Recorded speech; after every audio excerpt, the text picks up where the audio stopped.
What's up, guys? Welcome back to the Athens Podcast. Today, special guest for you guys. If you are interested in real estate, wholesaling, making virtual money, and how you see some of these people that put in a small amount of hours and hit these big paydays. I've been around wholesaling for years, and it's something that there's a lot of mystery about. There's a lot of people that are spinning their wheels in this business, and I'm sure Eric can dive into that. We have Eric Mcavoy. Eric is my buddy here in St. Pete, and what's cool about Eric is I actually met Eric. I bought a pair of iPods from him, which is so random and so funny. And then the next time I see him, I'd see him out running on the pier doing fitness. And then I bumped into him a couple weekends ago on his yacht at the St. Pete Sandbar, and had to have him on the podcast. So we're going to get into wholesaling, his unique system, and how he's created a niche in the wholesaling business, and how he's able to look like he's right out of the movie Point Break, ripped, tan, and shredded, and still crush it with the wholesaling business. So Eric, welcome to the show, man. Yes, sir. Thank you very much for having me on, man. I'm excited. Yeah, so let's start all the way back, going from the snowy, harsh climates of Boston, and now you're in the beautiful beaches and islands of St. Petersburg, Florida. What made that transition for you? Growing up, I just always hated the snow. I went to school in the Carolinas just because I thought it didn't snow there. Lo and behold, it does. So the second I graduated, I when COVID hit, I came down to Florida for what was supposed to be 3 days. Turned into 8 weeks. Went back up, quit. Told myself I'm just going to do real estate full time, moved down here on a whim, and been doing it ever since. And here you are. That's awesome, man. Yeah, I don't think I ever leave Florida. I've traveled around a lot, and Florida's my home. I like being here, especially St. Pete. I've been here for 3 years, and obviously I don't want to put too much publicity on it, even though I run a real estate media business and we sell the city a lot. But it's like this is one of the greatest cities to live in the U.S. in my opinion. And Austin's cool, Denver's cool. There's some cool cities for sure. But like the quality of life you get here is really hard to compete with. You can live in a downtown high rise, you can live on an island waterfront house, but you can still get in your vehicle and drive to the CVS and get your cough medicine when your kid's sick, and it's not like a subway commute, or going through the snow. It's a really good quality of life here. So I love our little city. So let's get right into it. The wholesaling business, right? Like before we get into like what you've done and what you've created in wholesale, what does the typical model for a wholesaler look like? Like when people think of wholesaling, they're going to think like, oh, it's my buddy who just sits and makes a bunch of cold calls all day and doesn't make any money, right? Like what does it look like for most people? Yeah, usually, getting into wholesaling, you sit and you go pull lists from these data providers and you sit on a power dialer and you make 3,000 phone calls a day. You get cussed out 95% of the time, and then a lot of times people just do that for a couple of weeks. We'll go back to why are they getting cussed out? To my knowledge, just because one of two things. One, people don't like being cold called generally. And two, most often wholesalers are calling to make a lowball offer on the house that they own, right? So they're like, yo, I'm offended by that offer, right? Yeah. So those two things, definitely correct. One of the other things is everybody that teaches wholesaling tells you to pull the exact same lists. So everybody says, go pull, homes where the person doesn't live there. So it's a secondary property. And it's a rental, it's a pre-foreclosure, it's tax delinquent. There's some kind of pain point associated with it, and they don't live there. So every single person that's new trying to get into wholesaling is calling and talking to the same people. So they're getting blown up. And then a lot of times, people also hire virtual assistants. So then they're getting blown up by people whose English is a 4 out of 10. And you talk to them and you're like, hey, I was calling about your property. And the second you say that, I had a really good example of that. So one of the guys on the show, his name is Vince Hall. He owns a couple inbound lead companies because for wholesalers, inbound lead capture. Yeah. And he was explaining how they only have American reps because they used to use Filipinos. And this funny example where they can speak perfect English and they can learn it from school. But he's like, this particular example changed how we look at business, where our customer was saying like, I'm in the doghouse, as in to say he's in trouble. And they interpreted it like he was living in the dog's house out back. And so the call continued on that same line. And the guy was like, wait, what the fuck? And then they lost it. He's like, we got to have Americans understand culture and just slang, 100%. Yeah. I've run into the same thing. It's just, everybody gets into it. Everybody preaches it, but it's, I agree wholeheartedly. Having the American-based person is worth the extra cost. Yeah, it just keeps the conversation flowing. It's a very different level of flow, and there's a lot to keeping conversations flowing. So it's not something that anybody can just do because they have a computer and a connection. But So let's continue through the process. So they have people call. So like I want to walk through like beginning to deal for normal wholesalers who haven't developed a unique system. Yep. So okay. So the beginning is you pick a market. So let's say you do St. Petersburg, Florida. You go pull 10,000 houses that were, it's just an absentee property. You sit on a power dialer and you just call them. Eventually you generate some leads, and let's say you go generate 30, 40 leads out of those 10,000. The goal is to make offers to all of them. Hopefully you lock up one or two. And then you need to go find a cash buyer who's a flipper or a landlord in that same market, walk them through it, pitch them the deal. And then if you locked it up at 200, you want to try and pitch it to them at 210. They sign an agreement, taking over the equitable interest in your purchase and sales contract that you have with the seller. Go to title, close it, and you make the difference between your purchase price and the assignment price at the closing table. This episode of the Aliens Podcast is brought to you by 7 Day Social Realtor, your one-stop shop for all things real estate social media. It is an all-included course that teaches you how to shoot content, how to utilize content, how to make viral reels, and how to actually get yourself new leads and new listings with content in social media. You can find them at 7 Day Social Realtor on Instagram, as well as 7daysocialrealtor.com. Use code 8LIMS for 10% off. So if you did it right, you got a clean 10 grand, you walk away, you start the process all over again. And most people, would they need to already have solid connections of flippers and cash buyers already? Like if you bust your ass and you get a deal, but then what if you don't find a buyer? How long do you have? So usually a typical purchase and sales agreement is 30 days, but most buyers will take at least 14 to do their due diligence. So realistically, you have 2 weeks. It's 100% easier to kind of start with your buyer in mind. So I would say, go to like local networking meetups, go find buyers, see what they're buying, and just go find 5 of them and then go market for that specifically so that if you get what they're looking for, you can provide it to them and yeah. For it. Yeah. So I like that mentality, right? Find the buyer first and find flippers, right? Find people who are GCs or work with GCs or they have a business of fix and flippers. So I can think of 10 right now, but I'm also in the real estate space. So I do have that network. If you don't have the network, it's easy to go to like real estate meetings and networking events. You start getting plugged in. That's kind of the whole niche. There's communities locally. You can do that and then keep going through the process.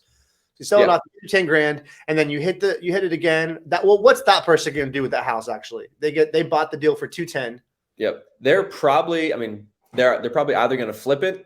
And so they're going to go put in 30, 40, 50 grand worth of work and then relist it on the market, or they're going to, touch it up and put a tenant in there and then just, refinance out and hold it long-term. Usually those are the two main exit strategies.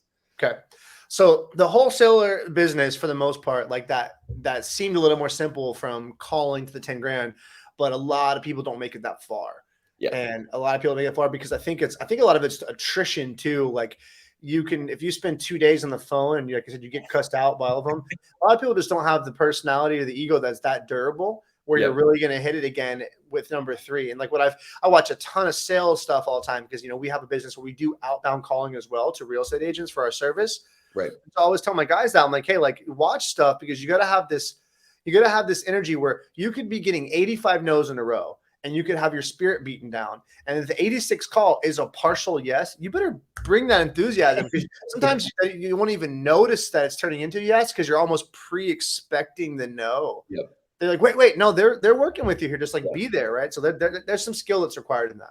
Yeah, 100%. And that's and I agree that the biggest thing with getting in the wholesaling space in general is, unfortunately, a lot of people on social media make it seem way easier than it is. And I think the misinterpretation is, at least with my goal on my social platform, is I'm trying to make you understand that it's simple. But simple and easy are not the same thing. And so a lot of people get into it. They're like, I got $50 to my name. I can just make a lot of cold calls and, I'll call 20 people and I'll make 10 grand. And unfortunately, that's not how it works. It's not 20 phone calls. It's a whole lot more than that. And so I think that's the unfortunate thing just with social media is people think it's a lot easier than it is. Yeah. Yeah. I think that's everything, right? I mean, even the business that I'm in, right? So like I did something I never thought I would do is I scaled a real estate media company. So I wouldn't have imagined, like I started off with production for like sports brands and gym chains and plastic surgeons. I came from the athletic space and I moved right into the advertising space for athletic and wellness brands. And so then when like real estate started to really catch my attention was when I started looking at like, how many people own $6 million gym chains that need to create media? We would do a $20,000 commercial, but then we wouldn't do it for another year. Right. That commercial. So I was like, man, what's the highest churn and burn? So it came from like the normal studying other entrepreneurs and studying sales models and going, well, what do I want my business to look like? And then we went naturally real estate because there's so many of them. Right. So we scaled this real estate business, but it's like, I see sometimes people will try to like walk you through on social media that they coach you to scale your real estate media business. And I just feel like, man, like you're leaving all the hard parts out. Like you're putting in the 3 best ways to make 6 figures in a real estate. I'm like, bro, like, yeah, good luck. It took a long, hard road to figure the ways to avoid bad clients and bad transactions out. Yeah. And that's like with wholesaling, it's like, it's true. The answer, how to wholesale real estate, the answer is make a lot of cold calls, make a lot of offers, find a buyer, assign a contract. But what that doesn't include is you're going to get told no 99% of the time. You're going to sit on a dialer for 10 hours a day. You have to be good at negotiating. You have to have good people skills. You have to have a good network. You have to know like there's so many underlying things that you have to know and just have to be good at. But the overarching concept is very simple. You just gave me a funny story that I'm going to tell, which is like, I'm really big on like just social networking, but like you pay it forward first, right? So I read a book that was a game changer called The Little Black Book of Making Connections. And since I moved here to St. Pete, I think at least all my friends always compliment my ability to make connections. They're like, dude, you just fucking know all these players. Like, how is that? You know, these guys. And I'm like, well, first of all, like, I mean, I see a guy at the gym recently that has a brand new 23 Ferrari Spider, and we're getting into our vehicles, and I have a Ford Raptor. So we're side by side. And he says to me, nice truck. And I'm like, says the guy with the Ferrari Spider. And we just start chatting. And right away, I'm like, yo, bro, I talked to him like a normal dude. Like he's my homie. So then we go to dinner 2 days later. And so we're hanging out. We're talking. And I tell him at dinner, hey, can I pick your brain? I see you're successful. Like this, he seemed open to the invite. But I tell him right away, like, hey, just so you're clear, Richard, I want none of your fucking money. And that's exactly how I say it. I was like, but if you talk about how you made it, I'm going to shut up and listen. Yeah. And I think that puts people at ease, right? But going back in, there's a funny scenario where I think it's just pay things forward first. Like let people know, like, hey, my intention is just to be your friend first, and then we can do some business later. Right. So there's this house, and if you live in St. Pete, you guys probably think of it. It's right across from Caddy's and Treasure Island. It is probably the most prime time real estate for Treasure Island you can imagine because it's just right there. Every comp near it is $1 million minimum for like a 500 square foot place. Okay. It's right there on the beach, and it's a rundown shack. And it's like all like hoarder shit out front of the house. And there's this guy, this old, like kind of hillbilly guy. His name's Joe. And he would let you park there for $20. And that's how I met the guy. I started parking there in his driveway. And so me and Joe, I'm like, hey Joe, do you like ganja? Because I have a medical prescription for card. And so I ended up just going by his house. I'll give him a joint and make friends with him, park at his house, build this long-term program, get his phone number. And I'm playing this. I'm like, you know what? One day I'm going to get that house from him. One day I'm going to wholesale that house. Well, come to find out, it was like a weird situation where someone already owned the house. It never played out. But on a situation like that is kind of the ideal scoop, right? Like you can come in and you can wholesale a house out like that. And he could actually make some good money if he owned the house and get out of it. So the wholesaling model, like there's a bad rap that can be associated with it because a lot of times what it is, to my understanding, and please feel free to correct me, is like it's people who have either had a bad go at it or just made some bad life decisions. And if that's the case, then you need to deal with that and learn to remedy those decisions. But they're in a distressed property where like they're behind and they just it's a doom. The doom's coming for them. Like the house is going to get taken eventually. So a wholesaler scoops in and goes, yo, listen, I'll give you 85 grand right now to just like walk away and start your life over. And so it does really help these people. Yeah. A lot of times, like, it's not like you're like, hey, I'm taking this house from you and get nothing. Like, hey, of course it's not $500,000, but take it and go do something with it and have a second better go at it. Right. And I think, so I agree. I think there's two kind of scenarios that we usually run into. So the first one is that there's a pre-foreclosure, there's a tax auction, there's squatters, there's some horrible situation going on, and you're coming in with a cash offer to solve it.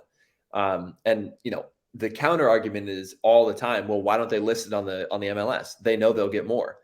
And because people accuse wholesalers of taking advantage of people. But my response is, who doesn't know what Zillow is, right? Every homeowner is well aware that they can list a property on the market. But I've had so many conversations where someone says, I don't want people walking through my house. I don't want pictures. I'm embarrassed. I don't want this. I have tenants. I need to evict them. And so they can't list it. And so we come in and basically offer a white glove service of, you do literally nothing. Sign a sheet of paper. That's it. We'll buy it.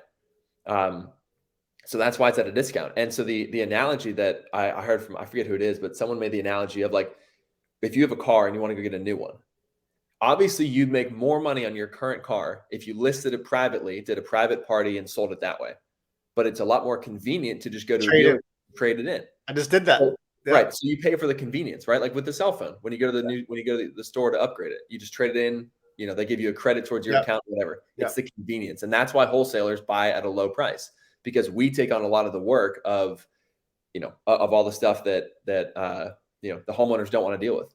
Like, it's very difficult to list a house on the market with a hole in the roof, or with tenants that haven't paid rent but won't let you in. Sure. Right. So yeah, so it's an entirely different center, right? Like that's the game that I'm involved in, is retail listing. So for us, if you're selling a house, like a typical, real estate media business, so agents use us to make houses look amazing. And so a lot of times, and we have a process, we train them like, hey guys, if you just got this listing, here's a couple things you can do to make it look even better before we show up, right? Like touch up your paint, put screensavers on TVs, like spray the house down with water on the outside. A wet house looks really good. Yeah. Little tips and tricks to help the house look better. But these houses are things that are fixed up. They're going to be sold for top dollar at like high-end condition. Wholesaling's all those other homes that you see. And really, when you think about wholesaling too, like it does really help. Like if you got some 5 rundown houses in the neighborhood, wholesalers going to come gentrify that community. They're going to come get those houses. And before you know it, those houses are refurbed and they're up, and they either got new single family young couples living in them, or they're being rented out to like college age or, young 20s, and it refreshes the community. So it is a really good thing. Yeah. And because you got to think, so like with you, listing beautifully renovated homes, those homes had to have been renovated by somebody. Yeah. And that somebody was a flipper who probably bought it from a wholesaler. The vast majority of flippers don't buy it. Yeah, we have a lot of our clients are. And so it's like, we won't see those clients as frequently because they're about 6 months out in between projects. But of course, like they'll acquire flips, they'll fix them, and then we'll come and we'll shoot the media and they'll sell it. And they can make a clean $180,000-$200,000 profit on these small single family homes. Yep. Yeah. And there have been there have been times like you just said about improving the neighborhood where, like some of the more like hard to find properties that I personally go after, or hard to find owners. It's this one just like rundown, vacant, code violations stacked house in a beautiful neighborhood. And I'll go talk to the neighbors. I'll just go door knock. I'm like, hey, do you know what's going on? They're like, here's this number. Call this motherfucker right now. This one lady, she was telling me the house next door that I was trying to buy, the pool was black. Like it was and she told me, she's like, please do whatever you can. I will help you as much as humanly possible, but I can't enjoy my backyard. I can't, because anytime the wind blows, I feel like I'm inhaling black mold. Wow.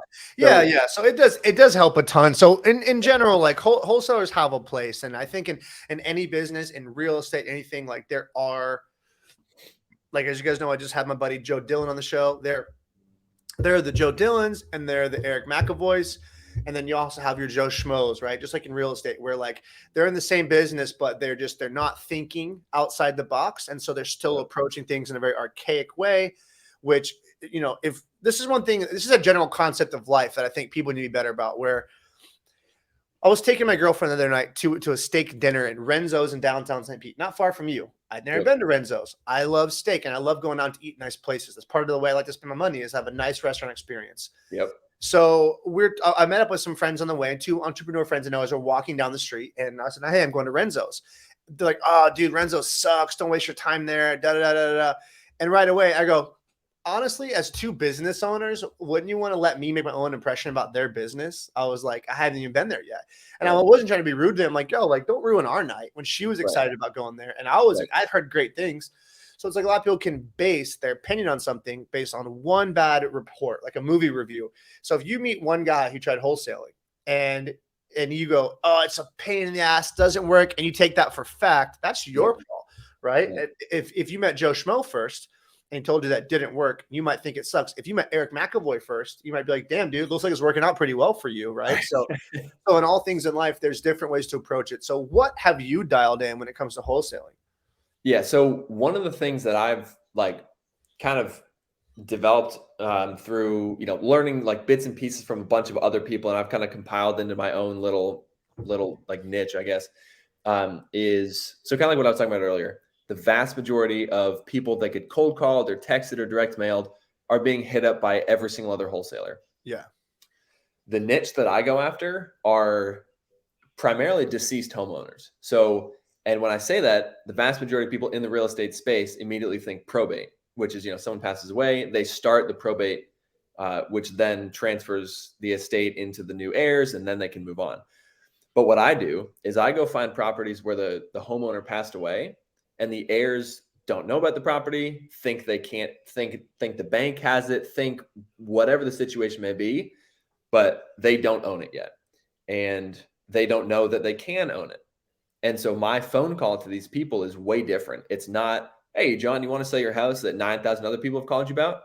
It's, hey, John, do you know that property that, John and Mary used to own? Because, technically it's yours. I don't know if you're aware of that, but, and then I can back it up with all this documentation. I can prove it to them. And then I'm like, and look, I'm sure you don't want it because it's got this, and this wrong with it. What I'd like to do, if you're willing to work with me, is I'll send you over a contract. I will pay for probate. I'll put it through it. I'll handle as much as I can. And if you just wait, you'll get 200 grand. And it's a much easier sell than trying to lowball someone on their house that they've gotten 700 offers on. Yeah. And especially, I'm with you. So let's put yourself in that person's shoes, especially if that person lives their own life with their own career and their own family and their own bullshit. Right. And right away, they could think two things. Oh, I own a property.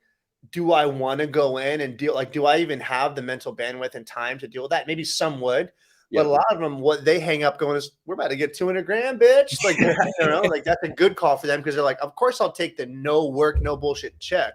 Yep. Right. Versus let me just go in and take ownership of the house. And like most people aren't going to do that. Right. So that's a really cool model. I love that. Yeah. Yeah. I mean, and like there was a really fun one that I did where, so the guy that owned the property, his wife passed away. And then he passed away. He had no children. So his parents inherited it.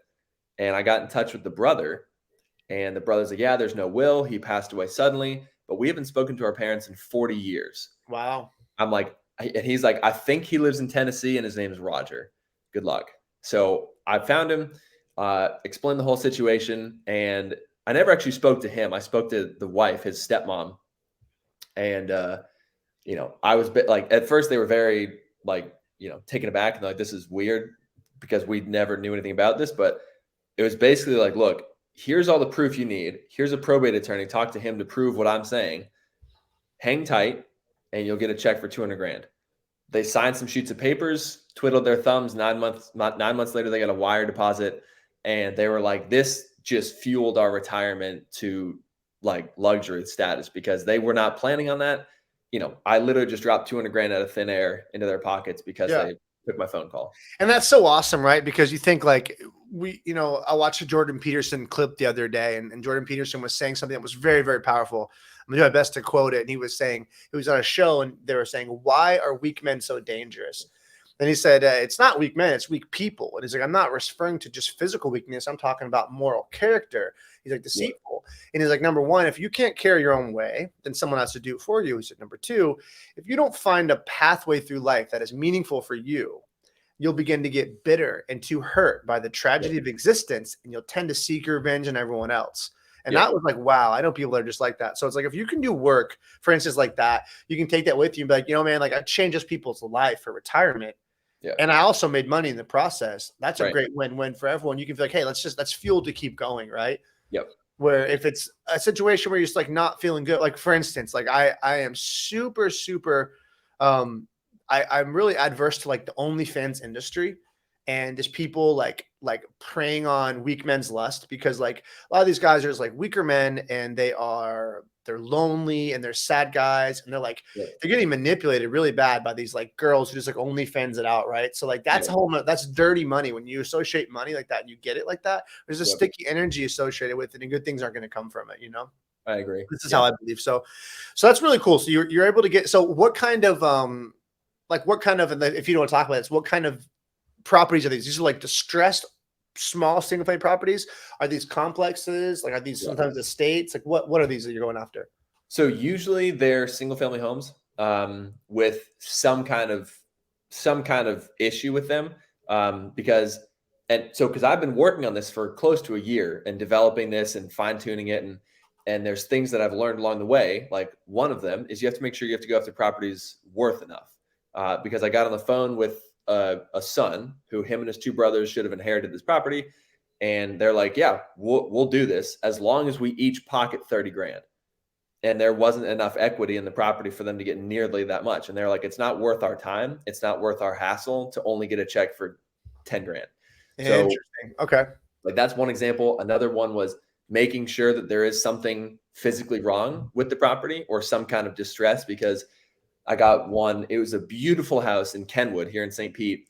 And I called up the woman and she was living in an RV. Financially, she wasn't doing very well. And I was like, look, technically this is your house. I'd like to buy it from you. We talked numbers. And she's like, you know, I appreciate everything you've done. You've changed my life because of this, but I'm just going to have my daughter list it on the market. She ended up making more than what I would have paid for her for it. But the house is pristine. I would have moved in the next day. But she didn't know that she had it, right? Right. She had no idea. And that's funny because in the moment, I bet you're like, annoying, right? Like for sure. Because I would think, but at the same time, when the months passed, you can be like, another life I changed, you know? Exactly. Like, yeah, I'm like, you know what? That's a pat on the back. Good job, Eric. You just did something positive. But there's got to be like a better way to be like, hey, listen, like if you think it's fair, why don't you throw me 5 G's when you close this thing or something? Because that's like I'm a big believer too in like paying where it's fair. Like if you can profit without paying someone, fine, but you're gonna fuck with your money frequency. Like whenever you just skim someone some money, because like, hey, thank you for this. Like I'm paying for the information you gave me, and I appreciate that. Right. So I'm with you. So making sure you're going after a house that once they do, like to the story we said, once they do find out about it, they're not like, wait, I'm going to sell this bitch right now with the real estate agent at retail. Right. Yeah. Like there, you know, there's one of the ones I did up in Clearwater. The sister's brother had passed away, so she inherited it. And it had code violations that were stacking up at $200 a day plus interest. And I mean, she allowed me access to get in, and, I sent her a video. I mean, there's broken glass everywhere. There was needles. The kitchen cabinets were falling in. The roof was leaking. And she was like, if you can do X amount, cut me a check and it's yours. And I was like, perfect. Yeah. Let's do that. So yeah, you make sure you go out to places that are bad enough that when they do become aware of them, they are overwhelmed with the amount of work it's going to take to do it on their own. And they probably don't have the connections and network established to bring GCs in and sell it themselves. Right. And that's part playing the game. So I like that strategy. What else do you see? Like this is good. I'm getting a lot of information here. Yeah. I mean, so something I'm actually looking to do is, one of the other hurdles, I guess, with doing this is the credibility of it, because, you know, again, I always like to put myself in my customer's shoes, which is the heir. If I got a random phone call saying, hey, I'm some dude you don't know and you own a house and I want to write you a check for 300 grand. I'd be like, yeah, scam alert. No, thank you. Hang up. And so I'm trying, like one thing I'm building out is I'm building out a website to really add that credibility factor to it, testimonials, all that kind of stuff. You know, just to vamp up the image and basically say like, this is legitimate. Here's all the documentation. Here's all the proof. Here's everything.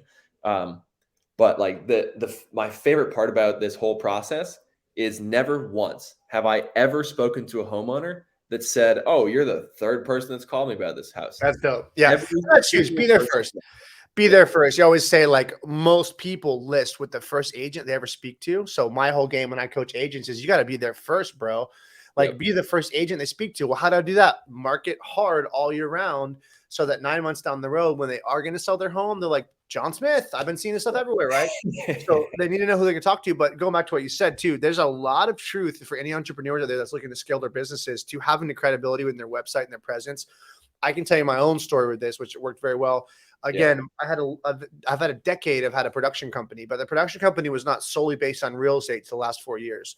We did everything, and we did some big brands. So if you went to our website, it would give us credibility. We had brands we've worked with, and we had large household name brands we shot ads for. It was right there. However, what I learned very quickly is once we really made a real estate landing page and our social media went all real estate, and now a realtor or a developer went to our page and they saw, wow, they're just the best of the best at shooting real estate, and they've shot with hundreds of other agents.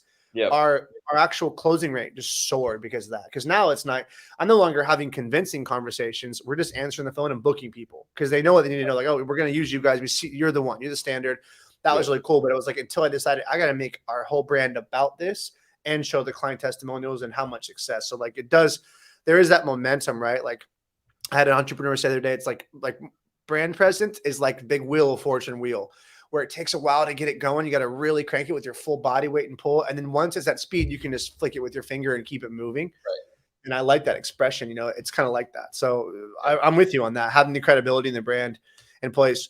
How do you go about, securing these lists and finding these people? And that's something that's going to be in your program that you want to wait to.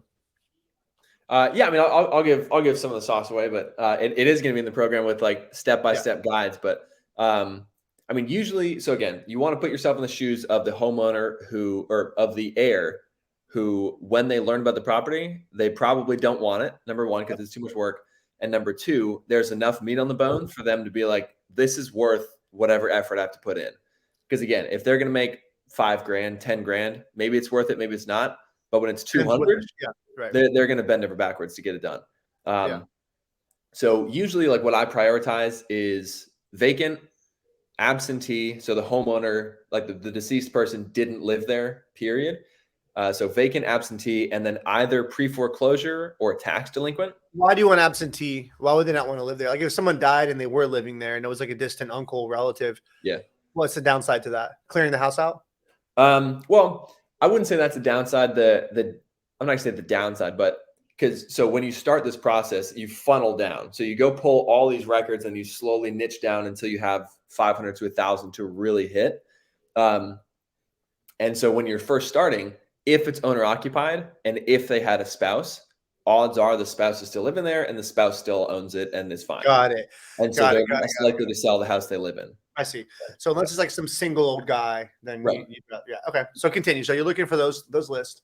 Yep. And then I do tax delinquent or pre-foreclosure because that puts a sense of urgency. Because then I can call the person and say, look, you take your time, think about it, no pressure from me. But there's pressure from the city because it is going to auction in 9 months, in 6 months, in 3 weeks, whatever the timeline is. I can't change that. You can't change that. It's going to auction. And so what do they have to do for you? Like you're saying, you need to, they're going to have to do some work. Like how much work would be required of me to do if you were like, hey, your uncle left you this place or it's in your name? Like, what would I have to do? You'd have to get on a call with my probate attorney and say, yes, I am this person. Here's proof. My probate attorney might request like a death certificate, a will if there is one. And then you sign a contract with me, basically saying that I will sell you the house at the end of probate. And then you wait. And that's pretty much it. So yeah, I was curious because when you said it, I was like, I don't know if there's like a certain amount of like they're gonna have to show up at these things or go to the city and file papers or go stand in line at the courthouse or anything like that. So yeah, so it's pretty simple. Yeah. You do make it easy for them. Yeah. No, the older couple up in Tennessee, they talked with me on the phone maybe 5-10 times. They had a couple calls with the probate attorney, and that's it. Like I got access. Like they granted me access, so I was able to just hire a locksmith.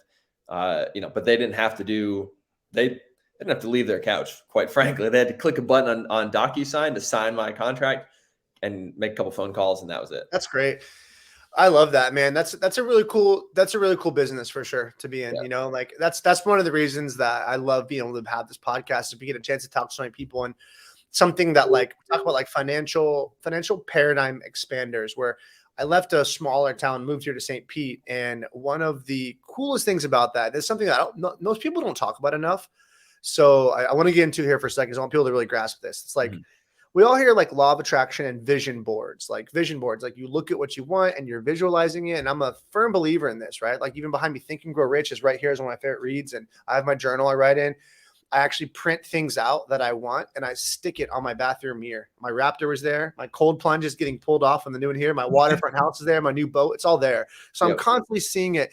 People could say, oh, all that does is it reminds you that you want it, so you get on your hustle. You don't need to have law of attraction in action. Cool, whatever you need to say. But when you're seeing things and you're aware of things, it does expand your perception of what's possible. So like moving here to St. Pete, what happened to me quickly, I'm a cyclist. So I like to get on my road bike and I go for cardio cruises. Like once or twice a week, I'll do like an hour and a half on a bike ride. Yep. And I prefer that from like a treadmill any day. So I just get out there and I'm riding, and I would go through the nicer neighborhoods, and I would just be riding and riding and riding and riding. And there's this overwhelming like sense of knowing that I was like, look at how many fucking people figured out the way to get this. Yep. Right. Like we think like where I was raised, like, oh, if you're really rich, you inherited money, your grandfather started a company, right? Or you're like a dirty stockbroker that steals people's money. That's really the only people, knew how to make money. So it's like, or you're given it. Right. Well, then I start seeing all this stuff. Then I start meeting all those people. And then everyone has a different way. And that's what I was like. It's not like everybody that I know that has really nice boats and water for houses makes money the same way. It's like, dude, there's hundreds of different ways people have done it. Yep. And I've always felt like this so fascinating, and that should be so inspiring for people to see. It's like, dude, like getting around it does help, because when you're around it every day, it just makes you want it more and you're thinking about it more. But it also just helps you understand, like, dude, most people have came from a worse position than you're in, whoever this guy is that's watching this. And it's like, they will find a way through, you know? Yeah. And I'm a huge proponent of law of attraction. I know, like when I first moved here, I kind of grew up like my family has a house up in Maine. And so there's like a average size power boat that we take out and go out there a couple times a year. And I was like, oh, boats are fun. Yeah, this is enjoyable. And then I moved down to St. Pete, and I go for walks by the pier almost every day. And I look at the marina, and there are these super nice 40, 50, 60-foot yachts. And I'm like, damn, I think I might be a yacht guy. And then I got set on it. And, within a year and a half moving here, I bought my first, technically it's a yacht. It's a 40-foot Regal. Oh, it's a yacht. Yeah. And I mean, like, it's funny you say that, because we had a buddy, we're out at one of the big like yacht events in St. Pete where the Grand Prix races happen, the boat races, and all the yachts are parked. And I was like, all these yachts were like bumpered together. And it was the first time I went out to a situation like that, where I was like, this is a James Bond world we're living in. We're like, there's like 8 yachts together, and all these guys, and we're hopping back and forth and meeting people, and there's food and there's drinks and there's girls and all stuff. Like, this is nuts, right? And that conversation in the day camp, like, what classifies a yacht? And I'm like, is it footage, or is it cabin space, or is it accommodations? And I'm listening to them bicker back and forth. But like, realistically, I think it's visual. Like, there's a large yacht company called Anchor Rides, which if you haven't gotten hit up with, they're probably going to be hitting you up soon, because they have a really good outreach strategy where they reach out to, you know what it is? Mm-hmm. Yeah. So it's Airbnb for your yacht, and it's really good for tax write-offs and other reasons. So we shoot all their media. I've actually just booked one this morning. So when they acquire a new boat into their fleet, the boat owner says it's available these days out of the month. And then all the Anchor Riders, they take the boat that day and they rent it out. They provide crew. You make some money. You also get tax write-offs that's being used. We shoot the media for that unique boat, like an Airbnb listing would be, right? So we've seen a lot of the yachts, and like, there's some really cool boats. We pulled up at the sandbar a few weekends ago and saw yours. I immediately was like, that's a nice, because you don't see many boats that big that can make it out through the shallow waters. Right. So that's nice, man. And we did a big yacht day once where we took a 67-foot yacht for a content creation day out to that same sandbar. Yeah. And it was even cooler because we couldn't park at the sandbar. We had to just anchor off the middle of the channel, and everyone had to jump off and swim into the sandbar with all their cups and their drinks and trying to bring it all in, which made it like kind of adventurous and fun to do. Yeah. But yeah, like you can really make it happen. You see it, and then you decide you're going to get it. And so that's like something where, like, they say one of the biggest lifestyle hacks you can ever do is to leave your hometown. And it's not to say like the people in your hometown are bad. People always get offended by that. I posted that a while ago, and people in my hometown are like, I still love it here. I'm like, I'm not saying you suck. I'm just saying I needed to be in a place where I was nobody again. Yep. And I was just like a student of life again. And I was just kind of like seeing what's possible. And then, you're seeing these houses, you're seeing these people, and you're like, dude. And I think I tell this a lot too. This is one of my biggest eye-opening days ever. I made some really good friends that own a nice wake surf boat, and those are pretty expensive boats. Even though they're small boats, and they're on $400,000 to $500,000 for the nice ones. Yeah, because of what the technology inside them, and they're pretty single use, but they're a really luxury ride with a really cool purpose where you can wake surf and wakeboard. Right. So we're out on these boats, we're hanging out, and it's just all these expensive toys and all this talking. And I love this crew. It's called the Locals Only crew. They have like their own brand called Locals Only. They sell stuff online. Like they sell like stickers and hats and shirts stuff. It's really cool. And they're all like very successful, mid to late 30s guys that grew up out here on the water. Right. And I love and respect those guys very much. But I remember being around them a lot, and I just had this overwhelming like, none of you guys are smarter than me. I was like, and I don't mean that in disrespectful. I meant like, I'm like, there's no specific thing here. They're just working on some business that they got started in and got going. So it really is possible. I think that's the whole goals I want people to see from Eric's podcast today is like, there's a lot you can do from a computer and an internet connection and a cell phone. Yeah. And, and I hope we're going to get into a little bit more here, but there's a lot of possibility there, guys, when you decide like, hey, I want this and it's actually what I'm meant for. Listen to Matthew McConaughey's book, Green Lights, for the second time. I remember something he said that I love. And he said, this is him quoting him. He said, I truly believe that the universe is conspiring to make me happy. And I was like, damn, if you do really look at your life like that, you're going to open up some really amazing possibilities for yourself. Yeah. No, I agree. And I think, kind of like what you were saying about being around them and realizing like they're not that much smarter than you is like one of my big philosophies is just if someone's done it, I can do it too. Yeah. Yeah. Like obviously I'm not going to turn into an Elon Musk, right? I'm not trying to set the bar. I was about to bring him up too. I was going to say what I mean by smarter than me. I don't want that to be misconstrued. I don't mean like I met people that I'm like, I'm smarter than you. I didn't mean that. What I meant was I'm like, I have talked to some people before where I'm like, fuck, they're way smarter. Right. And like, you can just tell that. You're like, man, they can just recall information. They know so much about so much. And that's why they're a hyper-focused computer coder or a really high-level stock trader because they have the analytical brain like that. So what I mean is like, they're just a regular dude that gets distracted and has fun and like likes to goof off and then just can like lock in and focus during the week. That's kind of what I meant. They're a normal person, right? Yeah. No, yeah, 100%. And it's like, and that's like, so I just recently, well, under a year ago, I got that Regal and I've already got my sights set on a 53-foot Leopard because I was it's a power catamaran because I was at the yacht tour. And it's like, okay, people own these, people live on these, people take these to the Bahamas, people like it's not that hard to conceptualize how to do it. It's like so many people see this amazing, beautiful boat and they're like, oh, there's no way I could ever do that. It's like, well, there is. You just sit down and put the plan together and figure it out. Yeah. So I'm just, my big thing is like, if you want to do it, I promise you can figure out a way to get it done. Yeah. One of the best ways to do it for me has been, and I'm still working a lot on big goals, but the visualizing, like I like that philosophy. I print things out and I stick it on my bathroom mirror. Yep. Because I'm there every morning and I'm there every night. And so I'm just like, it's right there in front of me and it's hard not to look at it. Right. Where you can have a vision board, but eventually the vision board becomes like art in your house that you just stop looking at.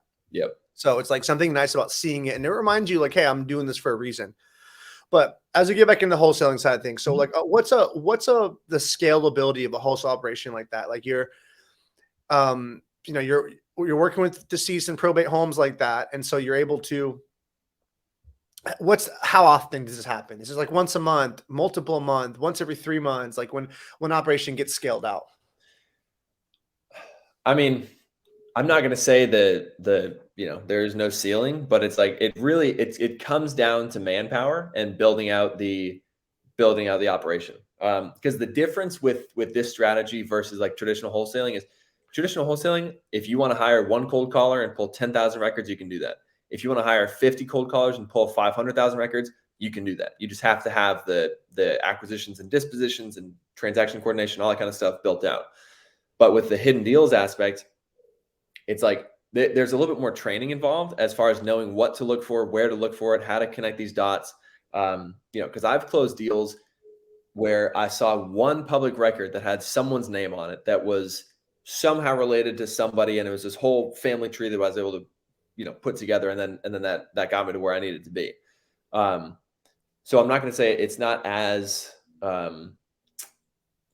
like just like pull more records, hire more callers, boom. It's like you have to sit and be able to train someone to know how to do that, to know who to talk to know how to script it out. But building systems, you have building systems out to do it. And that's everything, right? That's the secret to how I scaled my media business. I wasn't able to duplicate myself until I was, and I was like, oh wait, I can just create. That was convincing all of our clients, like, hey, the magic is not in the person, it's in the process. Yep. So it doesn't, if I'm not here shooting these listings anymore, because when I started to pull myself out of the role of going to meet realtor agents and taking videos, there was pushback at first. I don't want some new guy. I want you. It's like, bro, I cost too much now. So like, I don't want to be here out here shooting. Right. I want to be at home calling more of you to get more business. Right. Right. So we started creating like a very, very detailed training module. So I created a training course basically of me shooting a home, being Yep. filmed by another camera, shooting me shooting a home, and creating a course on here's how to shoot for us, the exact where to shoot from, how to shoot, the camera settings, angles, lock boxes, protocol, opening blinds, toilets, everything. Did the same thing for how to upload the media, where to send it, because we have editors to edit, right? So once we built all that out, now onboarding is very easy. Find someone that's eager, fit them, they get non-competed, they go through our processes, boom, boom, boom, and now they're able to replicate and duplicate it pretty easy. And then I think another part that you just mentioned, which is important, is just the ability to. So I had an employee that I had to fire, first one in a decade that I've actually fired, which is a good track record. I just fired him recently. And I think one of the reasons, he made a lot of mistakes, a lot of reasons, but one of the biggest tells early with him that he wasn't the type that was going to be successful for us or just in general was how often he couldn't find his own answers. He would call me or one of our operations directors with things that were so Googleable or YouTubeable. And he would call. And now I got to the point where we were all internally, me and the two managers were like, at what point does he begin to just go look on his own for 5 minutes before he calls us to bother us with this? And it's kind of like what you said, like you found that guy's name and number in Tennessee. You went through a family tree, right? Like you have to have a certain desire to be like, I'm not giving up that easy. You get your first, I think life is that. You get your first wall, like, oh, it's going to be so easy. Boom, brick wall falls in front of you. A lot of people are like, okay, brick wall. Some people pull out their hammer and they start battering down the brick wall and they get through it. And then there's another stronger wall. Then there's concrete, like, oh shit. And it's just like some people are like, dude, I'm getting through. I'm already committed to this now. So I'm going to find this out. Take a break, take a rest. You're frustrated that night. I'll hit it tomorrow with fresh eyes and I'll do it again. And I think that's like, there's a lot of truth to, that's where the previous guy I had in the podcast, Matt Gallant, he owns Newtopia and Biooptimizers, makes about $30 million a year, been in the game for 25 years. And he's very high level, he's a badass. Like even the office that he has was so like high level that I was like, you're like in Tony Stark's, like a cryo chamber in his office. You with me? Right. So it's like talking to him about this. He was saying, I got some really good bombs on entrepreneurs. And he was like, take a personality test to find out what you're made of. He's like, because a lot of people aren't like us. He's like, I will obsess over solving a problem until I solve it. I might solve it 3 months later. Yep. You know, that's how Henry Ford built Ford, right? He's like built the combustion engine. And his whole, I don't know if you know the story with that, but it was fascinating. They're like, we can't do it. He's like, keep doing it. So he funded a project for 2 years where very, very, very high level, highly educated engineers were telling him it's impossible. We can't do it. And he kept paying money and paying money. And finally he fired everyone, hired someone new. They fucking did it. And he breakthrough and he was credited with the internal combustion engine. So it's like, just being like, hey, I'm not giving up and I'm just going to keep going. I think that's one of the biggest things that jiu-jitsu gave me over the years is like, one of the hardest parts for most men to train a martial art now is that they show up and train.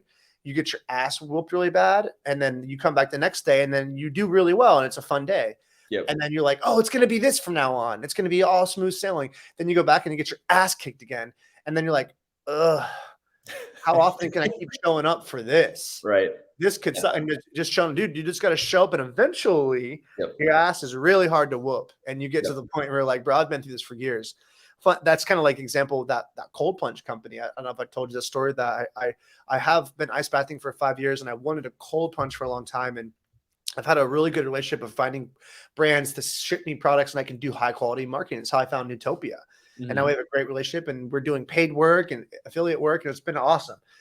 Couldn't get through to Cold Plunge's Instagram page. I would DM them and no one would read my message, which happens a lot, getting through the gatekeepers for bigger companies. I'm like, who owns the brand? Who's the decision maker? I need to talk to him. Can't get through to him. So I'm like, I'm not going to give up. So I start looking it up. And I end up finding on YouTube and I find a Shark Tank episode where the owner goes on Shark Tank to pitch the product. Got a grant from Robert. Well, all I needed was his name. And I saw his name, like, bet, found him on Instagram, DM'd him. That starts the conversation, have him on the podcast. And now my cold plunge gets delivered tomorrow.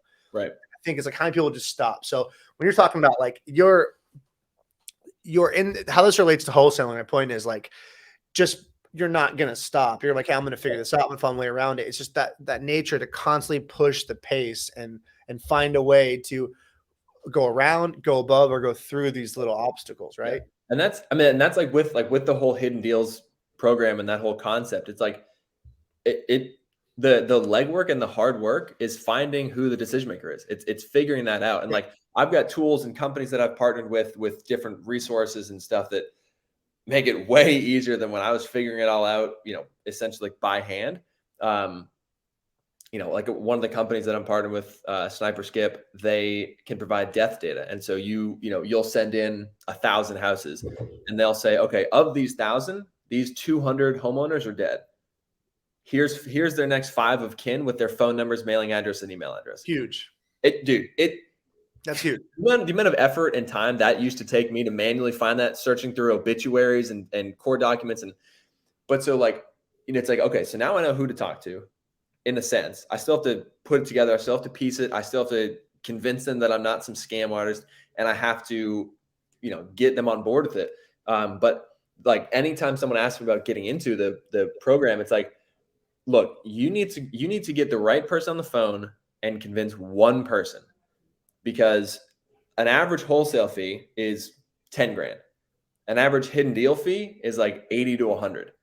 And it's like, and you can go work in a more expensive market and make bigger spreads, but it's like you need. Why is that the number difference? Usually because there's no connection to the property whatsoever, like zero connection. Like my biggest one to date was like they're not. I see. They're not emotionally attached to the ownership of the property. They didn't know about it. So they don't care. So if you make them a low offer, it sounds like a high offer. Is that what you're saying? Kind of like. Right, I'm with you. So like if you live in the house and you're the distressed homeowner and you're calling like, dude, this is my place. Like you're, but if you're like, bro, that's awesome. I'll take anything. I don't care. Like, yeah.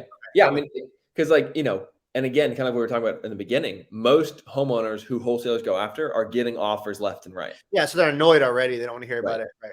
Yeah. Whereas these people, I'm the first person, like if I never came into their life, the house would have been sold at an auction or torn down or whatever, and they would have gotten nothing from it. And so because I reached out and talked to them through it, 9 times out of 10, they're pretty grateful. And they're like, yeah, that sounds like a fair number. What do you need from me? And that's what I'm like, do 6 of these a year and you're set. 6 a year. And that's not that hard to do. You know? No, I love that. So how trainable is this? I would say I've put 80% of it into the program. The other 20% is like, so one of the big parts of it is learning how to understand your county's public records website. I can't teach you how to do that because I can't go figure out every single county's public records website. I just showed you my county. I said, hey, here's Pinellas County. Here's how it looks. Here's how to sift through documents.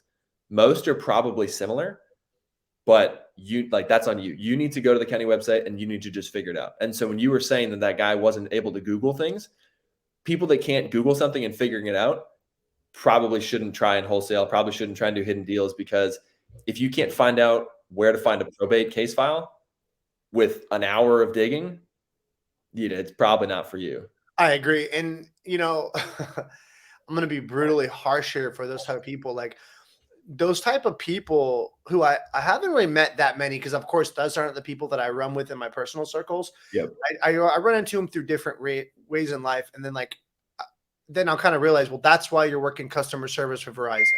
Yeah. Like whatever. I'm like, man, like there's something to it. It's like, I don't know where that really equates to. It's like a lack of grit or just some kind of deep laziness or a self-belief or something. But yeah, I'm with you. The people who can't just figure the rest out do not deserve to start making the kind of money that someone super successful is going to make. And that's the beauty of why it is a rare thing to see someone out there with a nice ass boat or a nice ass waterfront house. It's like, if it was that easy, everybody would do it. So you're creating a program, you're training people how to do the same system. Now, what's the incentive to do it locally within Pinellas County versus all over the nation? Well, for me, right out the gate, I know this, like the county's public records inside and out. So like, I'm very familiar with this area. There's a ton of opportunity here, and I'm, looking to build a portfolio, and I'd like to build it here. But you can do it anywhere. I just personally do it here. And, I'm expanding to Pasco and expanding to other counties, but Like Florida specifically, their public records are just very easily accessible. Okay. But mainly just because, if I want to go start in a new place, I have to go relearn all the county's websites. So it has nothing to do with you needing to make connections to fix and flippers locally. Like I would think like you could meet them, but like if you wanted to do this from Florida in Delaware, I mean, you could do it, correct? Yeah. Oh yeah, easily. Yeah. I mean, we just sold a house in Ohio. We just bought one in South Carolina last week. So we're doing properties in different states. Okay. I'm just doing hidden deals in Pinellas, just because I'm very familiar with it. I want to own here, and it's a great market. Yeah, I agree. This is a really unique market for sure. And like I said, like it's the quality of life here is what makes it that way. So that's amazing. So when you have this course, when is this going to launch your program? So I'm actually doing kind of like a beta launch initially, where the first 10 people who sign up get 30% off, in a sense of, I want your feedback, because make it I think one issue that I think I'm going to run into is there's a lot of assumptions that I have of like, oh, well, yeah, like this part's obvious, like, you're speaking the truth. I know exactly what you're saying. We sell an online course to real estate agents called 7-Day Social Realtor. And absolutely, we experienced that. Like we created a course, we put 9 months of work into it. We launched it. And then some of the most simplistic things, they would be like, hey, where's the section on this? And like just adding a video to Instagram. Like how do I upload things? I'm like, wow, okay. Well, of course, give us we'll get it done. But yeah, it's good to get that feedback because people will have things that you haven't thought of. Yeah. Or that you were just like, this is so obvious, but they're like, no, it's not. I've never done this before. Right. So I'm planning to have the beta version launched by Friday, which is tomorrow, March 24th. Oh, what's it called? It's called Hidden Deals. Okay. How to close 6-figure spreads with zero competition. Love that. I love it. So where can they find you right now on social when to connect? Usually Instagram or TikTok, top two. Cool. What are and then I got a Facebook page called the Real Estate Yacht Club. And then I've got a private community that's like a paid, like traditional wholesaling one, and then the Hidden Deals program is what's the Instagram name so if people are listening? It's Eric ERIC _ Mcavoy, which is MCAVOY _. I love it. I always hate when I'm listening to podcasts on the road and I go on Spotify and I'm like, who the fuck was the guest? I can't find their social. Like, say it out loud, dude, so I can find you, because I would do it right then, right? Right. And that's a big tip, guys. When you're listening to things, like just go follow, add the person, even if you don't have time, so then you can still orbit them and check their stuff out later. And so a question I love to ask everyone as you wrap up on the wholesaling side of things is like, what are the personal care habits like for you? Like just overall lifestyle, we get into the health and fitness side of it. Like, the morning routine, everyone's got the morning routine. It's not what I'm concerned with most, but what does your fitness life look like? You're in great shape. Like I know you get a lot of sunlight with that tan Point Break vibe. So let's just hear your take on living a healthy and full life. Yeah. My non-negotiables are 8 hours of sleep, sunlight every single day. I honestly, I hate being inside. I love being outside. So that's why I got the boat. So trying to be outside, just in the sun, just feeling that good warm energy. I try and get 10 to 15,000 steps a day, just keep my activity going, because it's easy to get sucked into your laptop and just work. I would see you a lot when I would be biking. So I live over here in Treasure Island, and I'd bike down the Pinellas Trail to the pier and back. And it's like an hour ride. Yeah. But I'm on a road bike. So like it's a, it's a fast bike. It's an hour ride. It's like 16 miles when it's all done. And I would see you walking the pier. And you're easy to spot with the bright blonde hair and super tall. So it's like, oh, there's Eric, Yeah. So walking is a big part of your movement. Yeah. Yeah. I mean, I like to keep it simple. I grew up overweight. And so I grew up doing all these crash diets and all these different extreme things, and it never worked. And so now it's like, look, drink your water, get your sleep, eat your protein, go outside, lift. Yeah. And I just try and keep it super, super simple. I agree with that, dude. I've been victim so many times in my life of like overcomplicating fitness. I can look at it now almost like I'm looking at a previous version of myself I don't even remember anymore when I see it in other people that are obsessed with biohacking. And I'm like, oh my God, bro, shut up. Like, and of course, here I am, cold plunge, sauna. I got red lights in my house. I got an entire garage that is a home gym that is stocked up. It rivals Liver King's home gym. Right. And you see my garage gym and you're like, dude, how much money's in it? I'm like, it's a lot. I buy a lot of nice equipment. That being said, like the way I look at it nowadays, my fitness is the most simple it's ever been. same shit. I get on a bike ride. I go outside and go for a morning walk. I'll do a run. I lift weights. I do jujitsu. I'll do a boxing session with the trainer, and I feel good.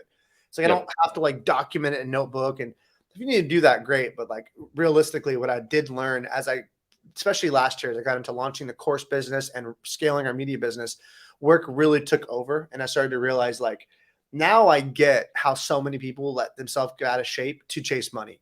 Because your focus is going to be so much in your business that if you don't have a deep habit or a simple way to make it convenient to get your workout in, you're going to skip it. So like I was saying, I almost did one before the podcast today. I'm going to, right when we're done, I'm taking a pre-workout. I'm hitting outside and going to get a workout because you have to just make yourself do it. And once you're in it, you're in it. But for anyone watching this, like you don't want to skip that part of life, especially men. There's this big movement right now where men are starting to realize like, hey, you're really not going to be viewed with a lot of respect if you don't actually make some money, especially finding good women if you can't provide. So there's a lot of truth in that.